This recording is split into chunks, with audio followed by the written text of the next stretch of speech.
In this example, we're going to learn how to create a scatter plot.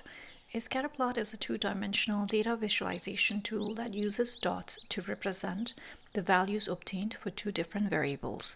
So in this example, the two different variables are calls made and books sold. So a scatter plot basically plots one variable along the x-axis and the other along the y-axis. So what we see is an intersection in the form of a dot on the plot. So a scatter plot is a great way to see if there's any correlation between two different variables that you are studying. So in order to create a scatter plot, first we're going to select our data set.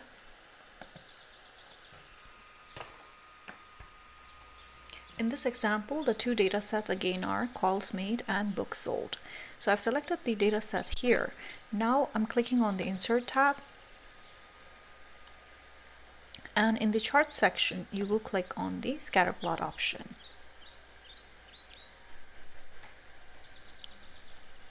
Okay. So here we can see a trend. We can see that the dots are kind of going upwards. So that tells us that there is a positive relationship between these two variables. We don't know the actual strength of these two variables, but we do see a trend that it's kind of going upwards. So they do share a positive relationship. Now the other thing you must do is add axis titles. So first see which axis represents which variable.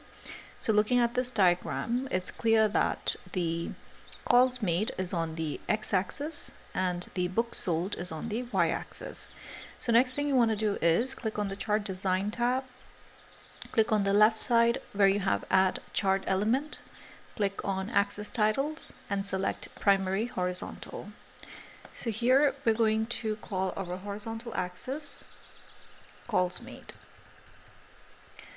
We're going to do the same for the y-axis. So let's go back to the add chart element section and select primary vertical. And here we're going to call this books sold.